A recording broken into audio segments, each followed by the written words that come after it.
Hello,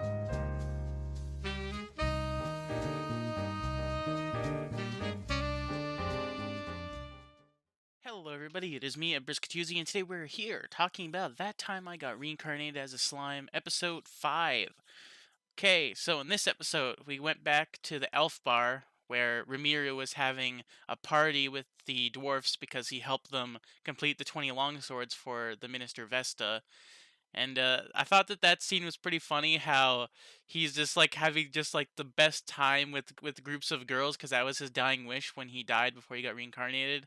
And I also like it how when when the brown elf girl was saying that she was moving her hands and was saying like and was implying that she was going to service him, how he thought that he's like getting excited and he's imagining it. Now seeing this animated is a lot more funnier than it is when you're reading the manga because it's just funny. And then seeing how he got really disappointed when he found out that she was just saying that she was just going to fortune tell for him. And then that fortune, I don't remember that fortune being the way it was in the manga. Maybe I don't remember there being faces because it showed his faded one being the girl in the opening, the fire girl. I'm pretty sure she's a fire girl, and she was also in the very starting of the manga, or the very starting of that of episode 1, where the dragon was terrorizing a town and stuff like that. Or maybe that was in this world. Maybe that was in the real world. Because as you saw, Ramiro implied that she was Japanese, so something must have happened to her for her to be transported to this world instead of being reincarnated. Maybe she was reincarnated. Maybe she died in that fire. Who knows? And then after that, because it showed her with 4 other people.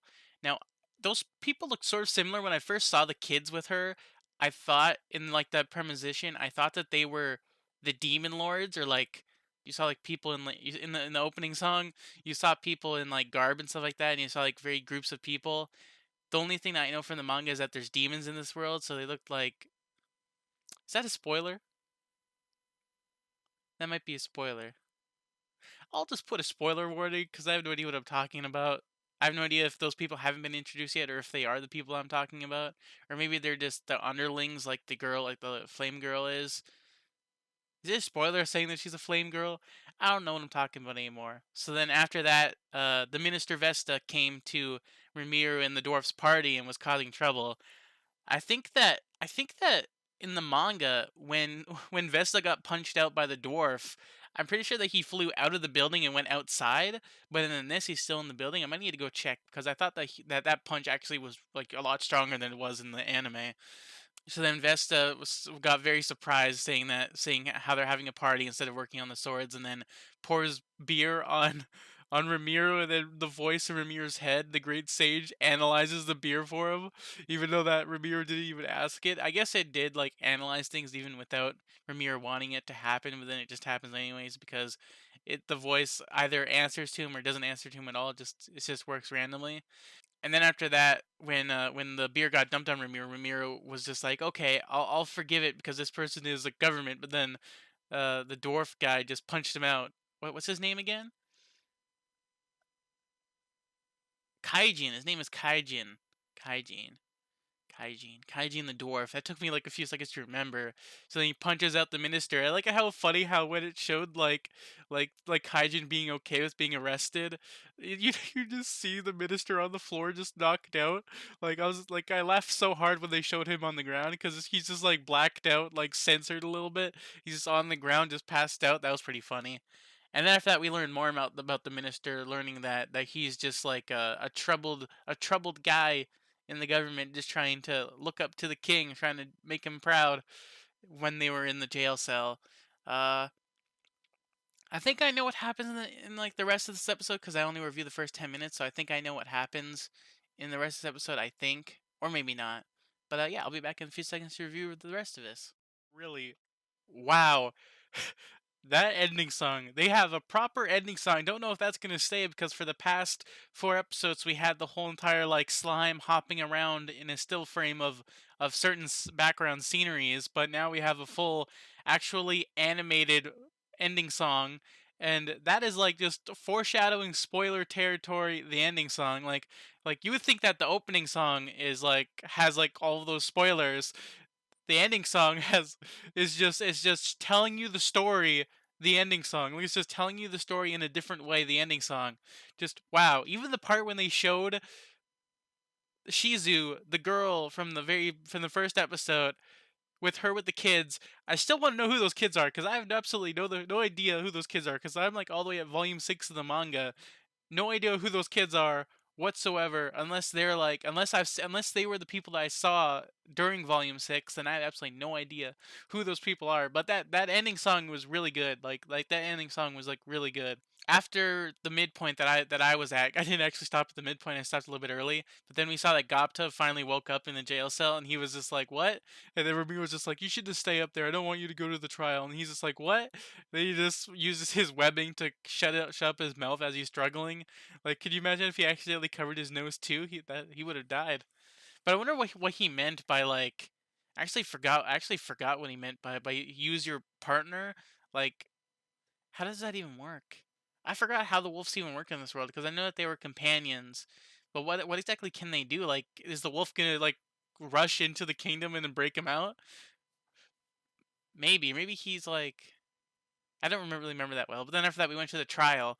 That trial was actually really cool. I was wondering what it was gonna look like animated. Like it did look very simple, but it did look pretty cool with especially the way that the knights around the king acted, and same thing with like the judge. The judge looked really cool. Seeing how the judge sentenced them was pretty funny because he was just like 20 years in the mines for everyone, but they didn't. For some reason, the judge didn't evict the slime. Like for some reason the slime was free to go, even when the judge was doing stuff. Even when when Vesta like showed up very like with a broken arm and everything, like faking his injuries. Like he bought out like the lawyer for the dwarfs and the slime, but then even like he didn't say anything to the slime. Like did nobody even notice Ramiro during the trial? Like what is even going on with that trial? Like no one noticed him until like it mattered, and then and then after that the king started talking to the dwarf. You might call this convenience the anime because the main character ended up getting the best dwarfs in the kingdom, like to get them to come to his village. Like that's sort of like technique in stories, is so that way the story like goes on like so better things happening so the story can like continue and then get more interesting instead of having basic dwarfs and stuff like that. Even though that basic dwarfs are still pretty good as well. But I like it how once the king decided his testimony, he was just like, the dwarfs are just exiled. The slime will go with them. He's just exiled. Actually, did he even exile the slime? He not even the king mentioned the slime until the ending when he got a freaking elf assassin to like look into the slime. I wonder like, to be honest, I don't think that elf was noticed for like a long time in the manga.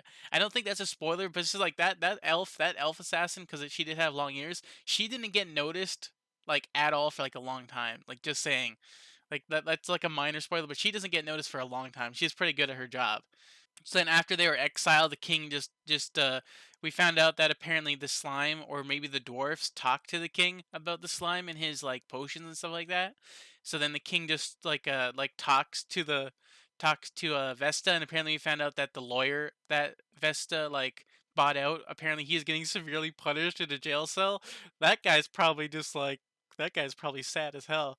I feel kind of bad for Vesta, but at the same time, I don't like at all like communication is the key in their relationship. Like if the king really thought that much of Vesta but Vesta didn't know, communication is the best thing. He probably just thought that because he's royalty, he's not allowed to like overstep his boundaries, even let the king would have loved if he overstepped his boundaries, because that's probably what Kaijin was like. Because if you saw the way that Kaijin and his relationship was, even though there was a matter of respect for each other, and then like Kaijin was probably a lot higher, like they probably talked a lot more than Vesta ever did. But Vesta's project before the trial started, when they were talking about his project, like it looked sort of like a robot dragon. I'm wondering what that would have been like if it was completed. Like it was like a something soldier. That probably would have like helped like fight off anything, or maybe it would have been destroyed easily. But I guess before the episode ended, the king investigated Ramiro, and then Ramiro set off to go on to bring the dwarfs with him back to his kingdom. And then Gopta is still left in the jail cell. They forgot Gopta again. Like man, the comedy relief character just can't catch a break. So I guess that's all that happened in this episode. This episode was pretty good. People are still complaining that these episodes are short, but for me, I'm actually really enjoying just the full 20 minutes. Like a lot of people are saying that there should be more or it ended. Like when I was watching like Overlord, I could see what they were talking about with the whole 5 minutes thing, but I feel like there's enough content in this animation wise and talking wise that I can just like go through this whole entire thing. Like I could watch this episode multiple times. Like I'm just satisfied. Like it doesn't feel short to me. But yeah, if you've enjoyed this review slash discussion of what my thoughts were, then leave a like. If you didn't, then leave a dislike. And yeah, see you guys next week with the next episode of Slime. This series is gonna get pretty good next episode since we're gonna be seeing Shizu possibly. So yeah, bye.